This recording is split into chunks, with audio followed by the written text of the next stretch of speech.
Bismillahirrahmanirrahim. Dengan menyebut nama Allah yang Maha Pengasih, Maha Penyayang.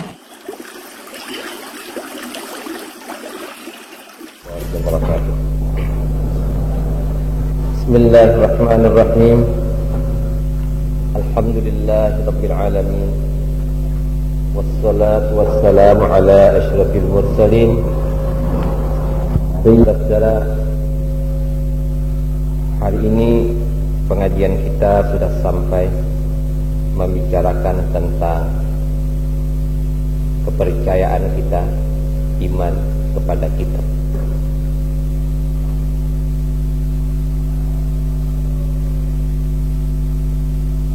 Di dalam Al-Quran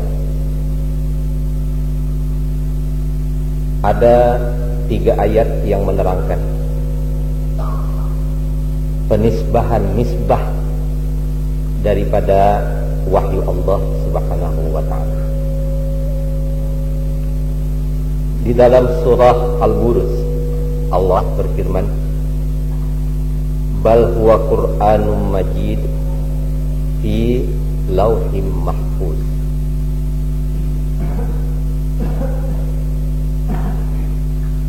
Quran yang mulia itu adalah diturunkan Tuhan pada lauh mahfuz.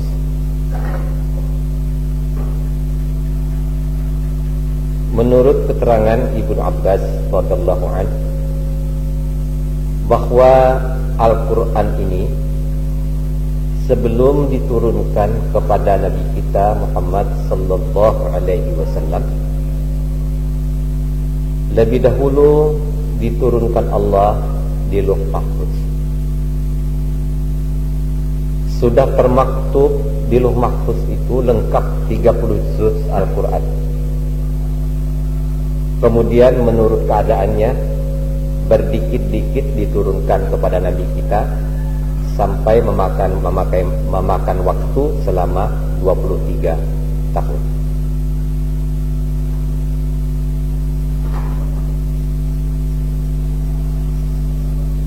Jadi nisbah ini ialah nisbah daripada Allah, dari kalamullah,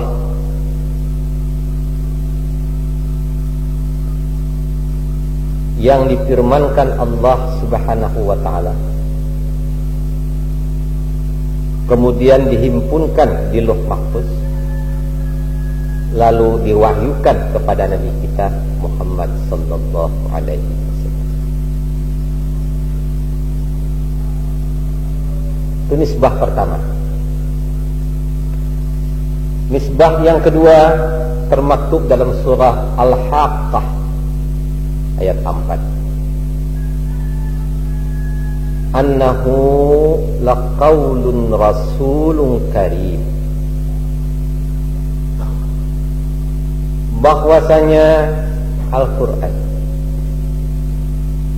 adalah perkataan Rasulun karim, utusan yang mulia.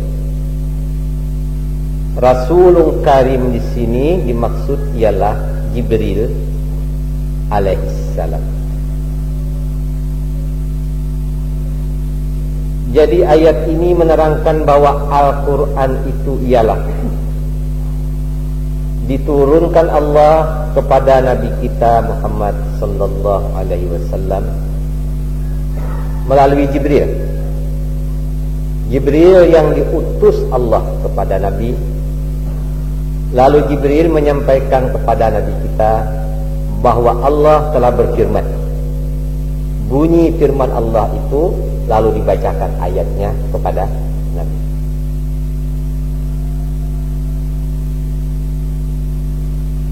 Jadi Nabi langsung mendengar dari Jibril, annahu laqaulun rasulun karim. Sesungguhnya Al-Quran itu perkataan utusan yang mulia. Jibril menyampaikan kepada Nabi. Seperti ayat pertama, Jibril turun ke Guha Hira. Lalu ujar Jibril, "Iqra." Nabi menjawab, "Ma ana biqari." 3 kali Jibril mengulangi, beliau baca Iqra, sampai terus dibaca Jibril, "Iqra bismi rabbikal ladzi khalaq." Terus seterusnya. Ini maksud ayat wa annahu laqaulun rasulun karim. Quran itu sesungguhnya adalah perkataan utusan yang mulia.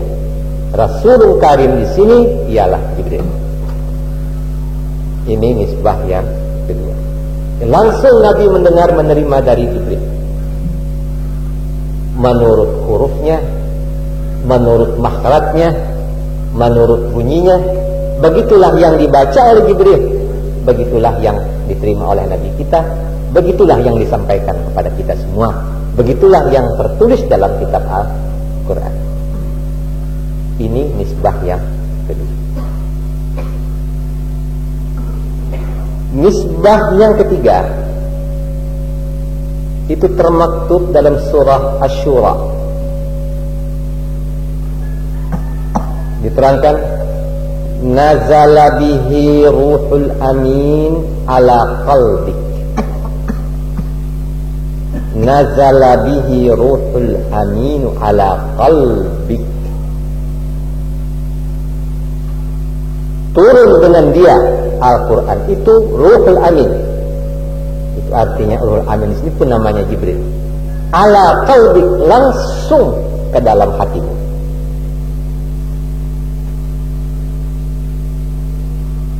Ayat ini menerangkan Nabi tidak mendengar dengan telinga, bahwa wahyu yang turun itu Nabi tidak mendengar dengan telinga. Nisbah yang kedua tadi Nabi mendengar dengan telinga. Ujian Jibril, Iqra. Ujian Jibril telah turun ayat Quran, Allah berfirman kepadamu, ini bunyinya. Langsung mendengar dengan telinga. Nisbah yang ketiga, nazala bihi ruhul amin ala qalbi. Turun dengan dia Al-Quran itu, ruhul amin Jibril, ala qalbi, langsung ke dalam hati. Langsung saja terasa dalam hati Nabi bunyi firman Allah itu. Lalu disampaikan oleh Nabi kepada sahabatnya. Nisbah yang ketiga ini, bahwa lafaz Al-Quran itu dari lidah Rasulullah sallallahu alaihi wasallam.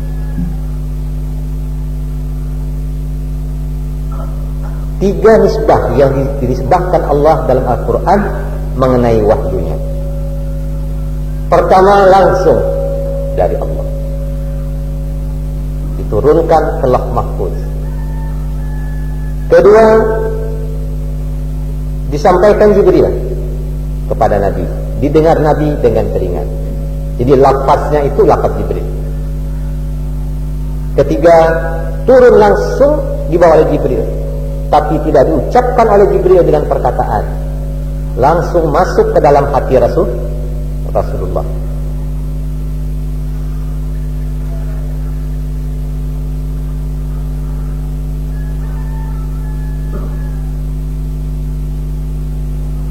Karena ada 3 ayat seperti inilah, maka timbul beberapa mazhab, beberapa aliran di dalam Islam.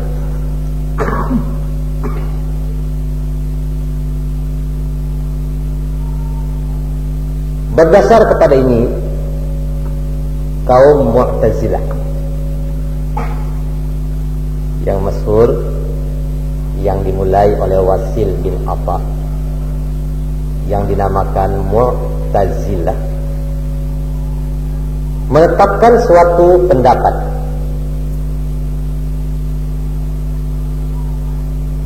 bahwa Al-Quran, ayat Al-Quran itu bukan kalamullah.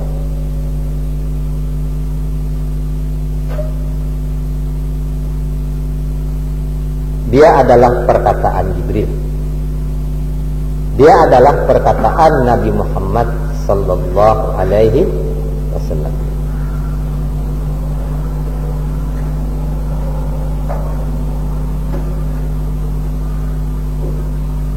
Di zaman Khalifah Al-Ma'mun, Khalifah Abbasiyah, Khalifah Al-Ma'mun, salah seorang khalifah penganut paham Mu'tazilah.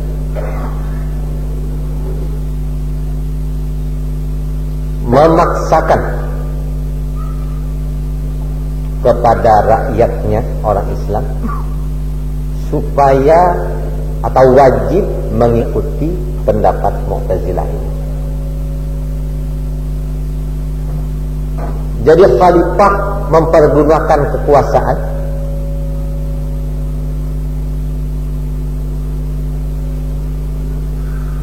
memaksa kaum muslimin dengan istilah diwajibkan berpendapat seperti pendapat Mu'tazilah. Apa maksudnya? Maksudnya ialah di zaman Khalifah Al-Ma'mun itu, kalau sudah pendapat ini ada, diakui bahwa Al-Quran itu bukan kalamullah, dia adalah perkataan Jibril dan perkataan Nabi Muhammad sallallahu alaihi wasallam, maka tidak ada halanganlah dia dirubah, asal maksudnya sama, asal tujuannya sama.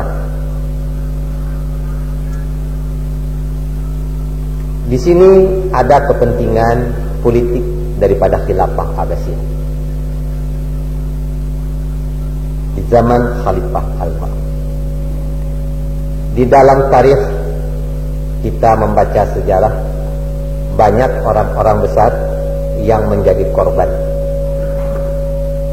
yang mempertahankan pendiriannya dan tidak mau menerima pendapat daripada Mu'tazilah yang dinyatakan sebagai paham negara di waktu itu.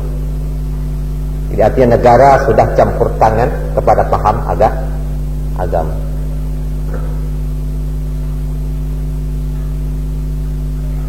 Ketiga imam-imam besar, baik Imam Malik, baik Imam Ahmad bin Hanbal, baik Imam Syafi'i, semuanya menjadi korban.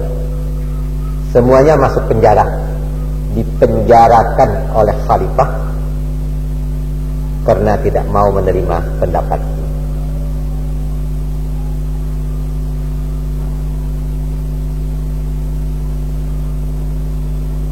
Meskipun Imam Syafi'i dapat bebas daripada hukuman setelah beliau mempergunakan keahlian beliau dalam ilmu mantik.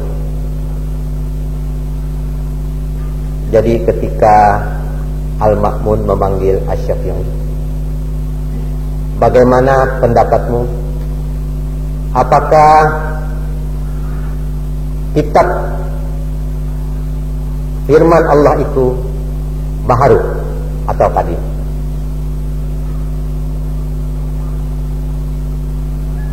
Lalu Imam Syafi'i mengangkat tangannya, lalu ujar beliau, Taurat, Injil, Zabur, Quran, yang 4 ini baharu.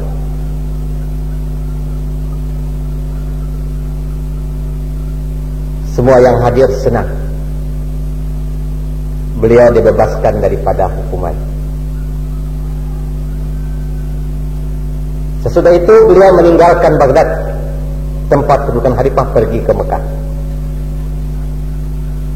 Setelah beliau sampai bebas di Mekah, barulah orang mengerti apa yang dimaksud oleh Imam Syafi'i. Jadi ketika beliau mengatakan Injil, Taurat, Zabur, Quran, yang 4 ini baharu, Maksud beliau yang 4 ini ialah jari yang 4 ini baharu. Bukanlah kitab itu yang baharu. Jari yang 4 ini baharu. Telunjuk yang 4 ini baharu. Bukan kitab itu yang baharu. Bukan kitab itu hadis. Dari sinilah mulai lahirnya ilmu mantik. Dari sinilah pula mulai lahirnya ilmu kalam. Dengan demikian mulailah timbul suatu pendapat di dalam ilmu kalam, dalam bahasa kita berpintar-pintaran berhujah, main takwil. Kalau ditanya kenapa main takwil, kenapa berpintar-pintaran hujah, Imam Syafi'i sudah dapat selamat dengan hujahnya, dengan takwilnya. Tetapi orang lupa, Imam Syafi'i di waktu itu melakukan itu betul-betul dalam darurat antara hidup dengan mati.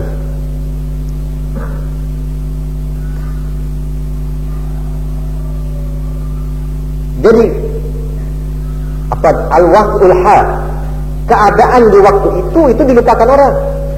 Apakah Imam Syafi'i di waktu itu melakukan hujjah di hadapan makmum dengan cara mantik?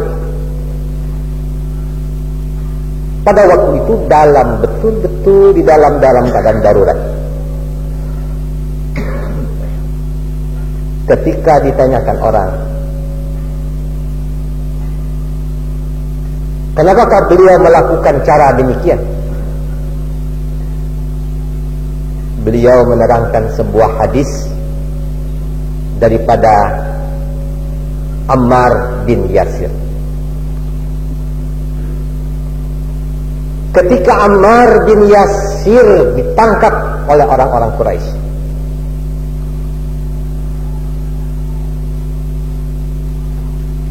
ayahnya Yasir sudah dibunuh, ibunya sudah dibunuh, ayahnya dibakar hidup-hidup, ibunya disulak oleh orang Quraisy karena mereka orang Islam. Tinggal Yasir, anaknya, Ammar, anaknya ditangkap oleh orang Quraisy, disiksa, dibakar, akhirnya dimasukkan di dalam sumur, ditenggelamkan, disalamatkan ajar kita, ditimbulkan, disalamatkan, hendaklah mas timbulkan kurang. Lalu Abu Jahal bertanya, sekarang aku bertanya kepadamu, bukankah Muhammad itu membawa agama menurut pikirannya sendiri?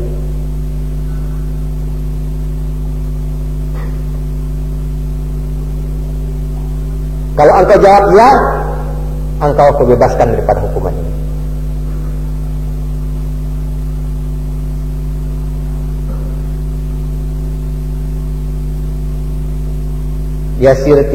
Ammar tidak menjawab ya. Dia dikatakan, bukankah Muhammad membawa agama ini menurut pikirannya sendiri? Ammar mengangguk, artinya tanda setuju. Dia dibebaskan daripada hukumannya. Kemudian dia datang ke sisi Rasulullah sambil menangis. Ya Rasulullah, hamba telah binasa. Hamba telah binasa. Terus hamba telah binasa ya Rasulullah. Sambil menangis, terus menangis. Kenapa engkau Ammar? Ammar bercerita tentang keadaan dirinya. Dia ditanyai begitu oleh orang Quraisy. Dijawabnya dengan mengangguk, mau menganggukkan kepala, dia bisa selamat. Nabi bertanya, bagaimana hatimu ya Ammar? Ammar menjawab, hatiku ya Rasulullah tidak bergeser seujung jarum pun, tidak bergeser. Bahwa yang kau sampaikan ini adalah wahyu daripada Allah.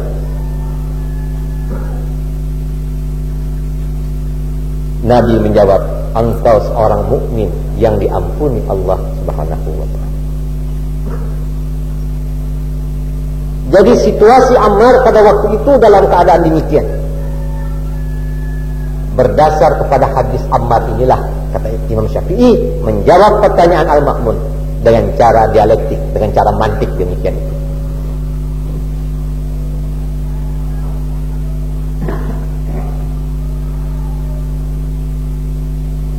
Jadi anehnya sekarang, cara mantiknya diambil, sebabnya ditinggalkan. Anehnya sekarang ini kalau kita berbicara tentang ilmu tauhid usuluddin, kita bicara cara mantiki. Padahal situasinya tidak darurat, tidak apa-apa, ranai-ranai dilanggar, ranai-ranai di masjid, ranai-ranai di kampung.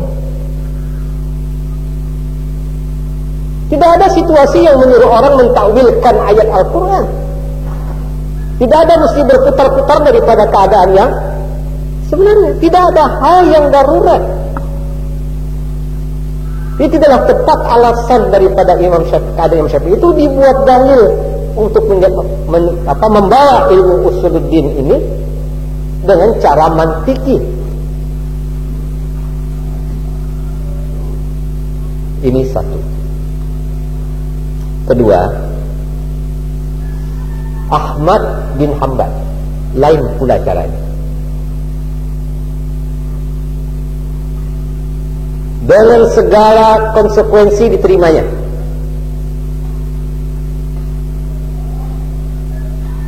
Ketika ditanyakan apakah Al-Quran itu baharu atau qadim, Ahmad mengatakan Al-Quran itu adalah wahyu Allah.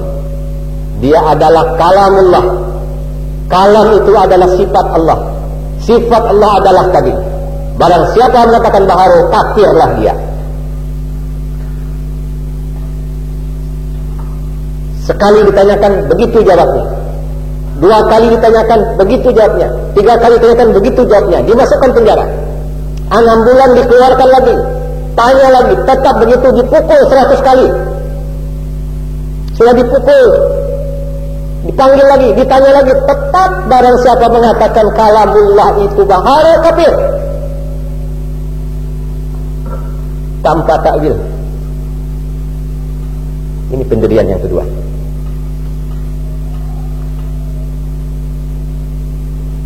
Dia tidak berubah. Dia tidak menjalankan takwil. Dia tidak menjalankan qiyas. Dia tidak menghitung hukum situasi darurat. Menurut Ahmad bin Hanbal, bahwa yang darurat, yang halal menjadi, yang haram boleh menjadi halal dalam keadaan darurat hanya dalam ilmu fikih, tidak ada dalam ilmu akidah. Al-Quran hanya menerangkan di mana kamu dalam darurat, faman turra ghayra bagin wala adin fala isma alaih. Barang siapa dalam keadaan mudarat dengan tidak berniat maksiat kepada Tuhan, fala isma alaih. Tidak ada dosa baginya memakan bangkai, memakan barang yang haram. Jadi yang haram menjadi boleh. Faman turra, barang siapa dalam keadaan mudarat. Tapi dalam keadaan mudarat itu ghayra bagin wala adin, tidak ada niat di dalam hati sedikit jua pun untuk maksiat kepada Tuhan. Andai kata orang yang sedang kelaparan, kalau tidak makan menjadi mudarat, maka halallah babi baginya. Andai kata satu-satu makanan hanya babi di waktu itu. Tapi syaratnya ghayra bagin wala adin, tidak ada sedikit pun dalam hati untuk melanggar perintah Tuhan. Dia tetap haram. Jadi kata Imam Ahmad bin Hanbal, boleh darurat ini untuk dalam masalah hukum fikih, dalam masalah akidah, i'tiqad, iman tidak ada. Karena itu beliau menerima segala risiko sampai beliau mati dalam penjara.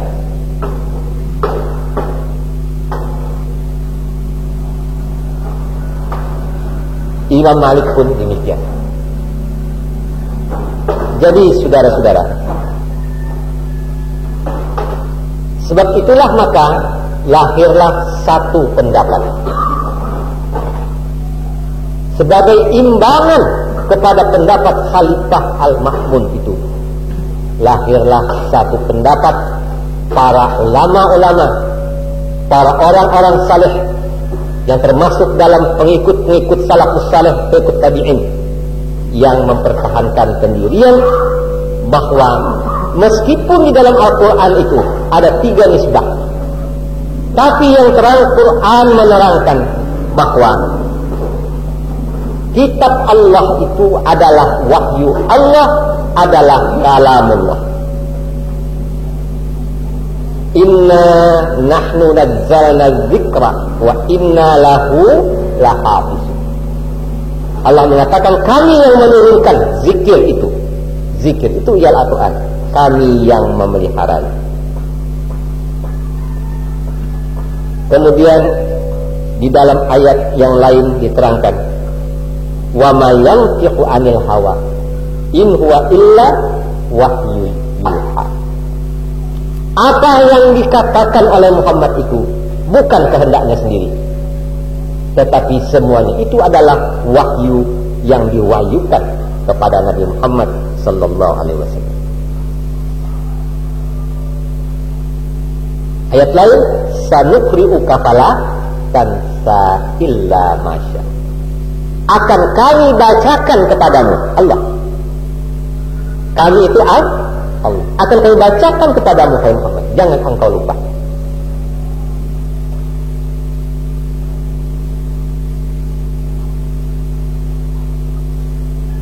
Jadi saudara-saudara, banyak sekali ayat-ayat Al-Quran yang menerangkan bahwa itu adalah kalamullah. Tidak syak, tidak ragu bahwa itu adalah kalam.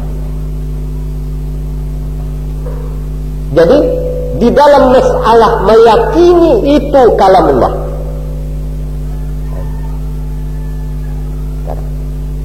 disinilah kita bertemu kepada yang dinamakan hakul yakin. Kalau masalah lain, hakul yakin hanya ada di akhirat. Tapi di dalam masalah meyakini Al-Quranul Karim itu karamullah, kita baca, kita dengar, kita ta'ajubi, kita kagumi isinya,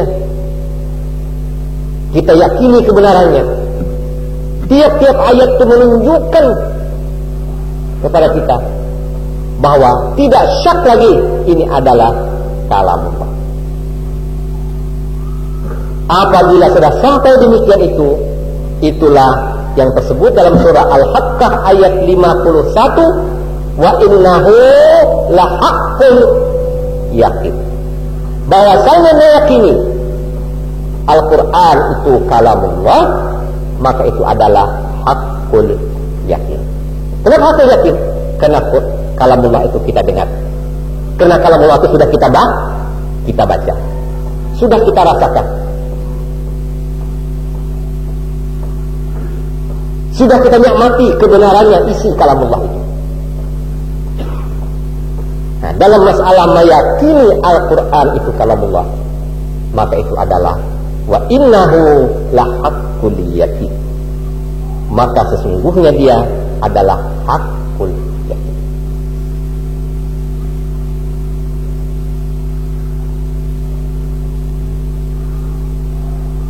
Lalu datanglah orang kepada Siti Aisyah.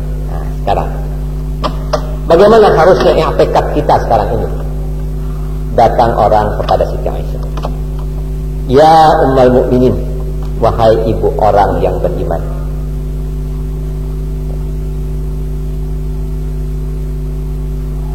apakah yang kami dengar itu kalamullah? Siti Aisyah menjawab,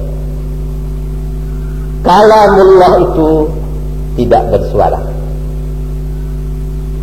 Apa yang kamu dengar itu adalah suara manusia. Kita dengar si Fulan membaca Quran, kita dengar Ghazali Rahman membaca Quran, kita dengar Kari-Kari membaca Quran, didengar saya membaca Quran. Itu perkataan manusia.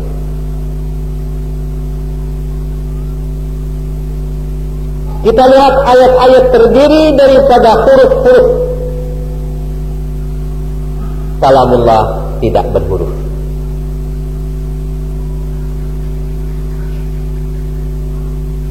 Di sini letaknya yang dinamakan laisa kamitslihi syai'. Kalau dia bersuara dan berhuruf, dia sama dengan yang bahari.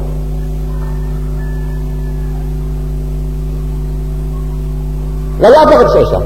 Ketahuilah, di dalam yang kamu baca, di dalam yang kamu dengar, di situ ada kalamullah. Terang itu. Di dalamnya ada kalamullah. Yang mana dia? Tidak tahu. Sebab kalau dia bisa,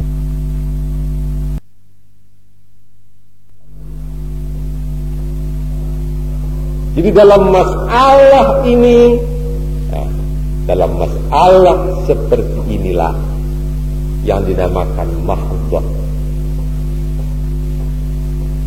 Mahdhah artinya tidak boleh lagi akal mau cari-cari lebih jauh. Bila akal mau cari-cari lebih jauh, salah. Sebab dia tidak jangkauan akal manusia.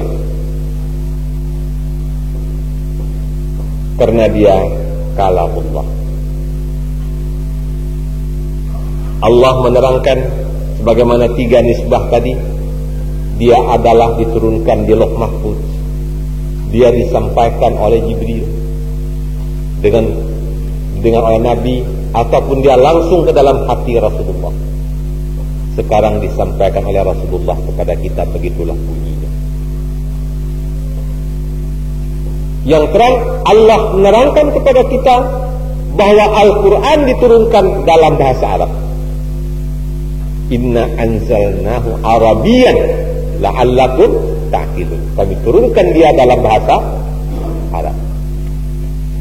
Karena Nabi orang Arab dan Nabi orang Quraisy, maka bahasanya pun bahasa Arab, bukan bahasa orang Hadramaut, bukan bahasa orang Mesir, bukan bahasa orang Yaman, tapi bahasa Arab Quraisy. Jadi Arabian di situ, Arabnya Arab yang Rasulullah sendiri adalah Arab Quraisy. Cuma itu yang kita ketahui. Bagaimana hakikatnya jangan dicari.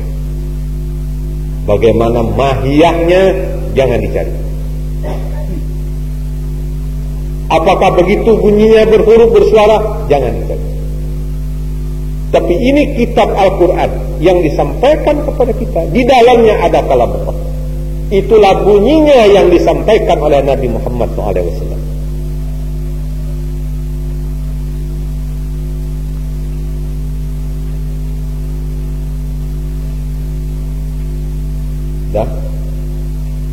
Karena dia wahyu, la haqqul yakin, wahyu daripada Tuhan. Maka Rasulullah bersabda ini, man fassara al-Qur'ana bi ra'yihi famaq'adahu 'alan nar. Barang siapa menafsirkan Al-Quran kalamullah itu bira'yihi, dengan pendapatnya sendiri, famaq'adahu 'alan nar, maka orang itu kekal dalam api neraka.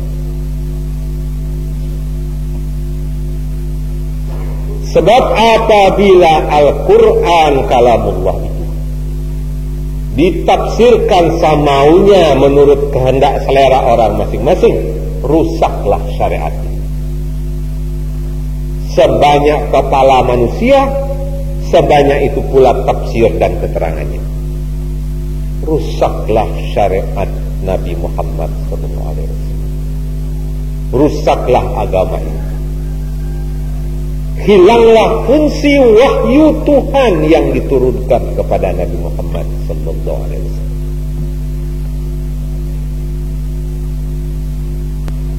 Nah, inilah saudara-saudara tentang iman kita kepada wahyu Allah Subhanahu wa taala. Saya gambarkan hari ini secara umum.